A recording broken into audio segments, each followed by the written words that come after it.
Go for main engine start. 6, 5, 4, 3, 2, 1. And 0 and liftoff of Space Shuttle Atlantis, reaching the crest of its historic achievements in space.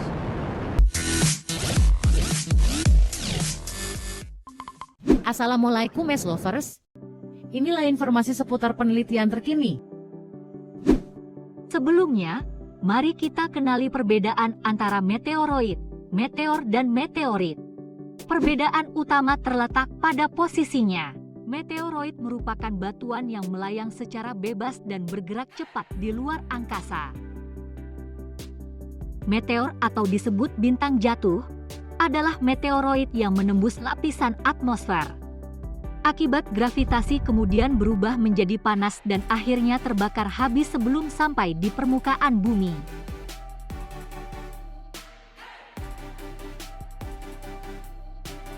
Sedangkan meteorit adalah meteor yang tidak habis terbakar hingga sampai ke permukaan bumi.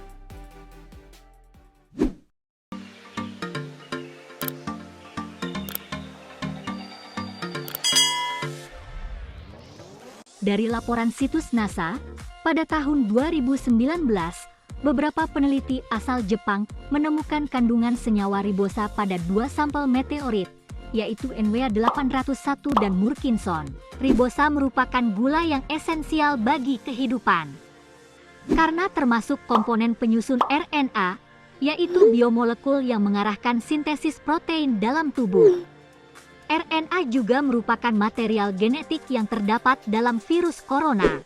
Riset yang dipimpin oleh Yoshiro Furukawa ini menyebutkan bahwa penemuan gula tersebut dapat mendukung hipotesis tentang perdebatan asal-usul kehidupan sejak meteor menghantam bumi.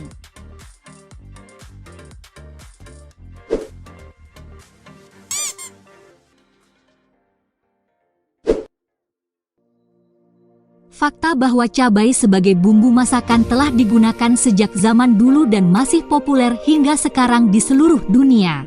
Sensasi pedas yang menonjol dari cabai menyebabkan seolah lidah sedang terbakar. Senyawa kimia yang bertanggung jawab terhadap sensasi ini adalah capsaicin. Capsaicin memiliki beberapa manfaat bagi kesehatan, sebagai antiobesitas, antioksidan, anti kanker, dan anti-inflamasi.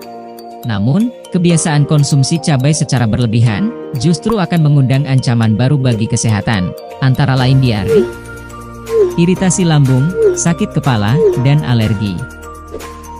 Tim riset asal Prince of Songkla University Thailand berhasil menemukan sebuah solusi dengan mengembangkan sebuah device portable yang disebut SilicaPod, di mana bentuknya yang menyerupai seperti cabai merah.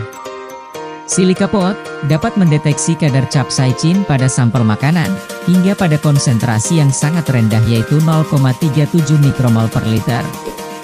Melalui sebuah aplikasi, kita dapat melihat hasilnya langsung dari layar smartphone. SilicaPod dapat menjadi alat bantu medis yang berguna bagi individu dengan riwayat intoleransi terhadap capsaicin.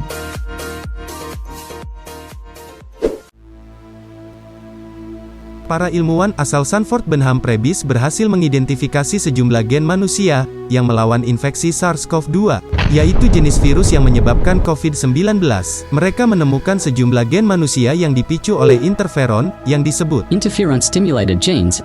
Secara spesifik, diketahui terdapat 8 ISG yang berperan dalam mengontrol dan membatasi infeksi SARS-CoV-2, termasuk diantaranya dapat menghambat kemampuan virus ini memasuki sel dan menekan sintesis RNA yang merupakan sumber kehidupan virus. Mereka menyimpulkan bahwa pengetahuan tentang gen-gen yang mengendalikan infeksi virus dapat membantu peneliti untuk memahami faktor-faktor yang mempengaruhi berbagai penyakit dan juga menunjukkan strategi pilihan pengobatan bagi pasien COVID-19. Mengingat keterbatasan bahan bakar fosil yang sifatnya tak terbarukan, baik dari segi jumlah maupun cadangannya, sehingga ada saatnya bahan bakar ini tak mampu memenuhi kebutuhan energi manusia yang semakin tak terkendali. Menghindari masalah tersebut, para ilmuwan asal Universitas ETH Zurich Swiss pada tahun 2021 menawarkan solusi untuk menggantikan bahan bakar fosil terutama bagi sektor penerbangan dan pelayaran. Karena sektor ini juga ikut menyumbang emisi CO2 sekitar 8%. dan akan terus meningkat dengan adanya pertumbuhan perdagangan dan pariwisata. Penelitian yang dipimpin oleh Aldo Steinfeld, Professor of Renewable Energy Sources, membangun sebuah reaktor bertenaga surya melalui jalur termokimia sehingga menghasilkan bahan bakar sintetik berupa cairan karbon netral. Melalui bantuan matahari dan udara, mesin ini akan melepas CO2 dan H2O, kemudian akan terurai menggunakan energi matahari kembali. Proses ini menghasilkan syngas, yaitu suatu campuran hidrogen dan karbon monoksida. Selanjutnya untuk diproses menjadi bahan bakar transportasi seperti kerosin, etanol dan hidrokarbon lainnya. Semoga riset ini berjalan lancar dan segera diterapkan untuk transportasi udara lintas kota dan negara sehingga masa depan perubahan iklim semakin baik.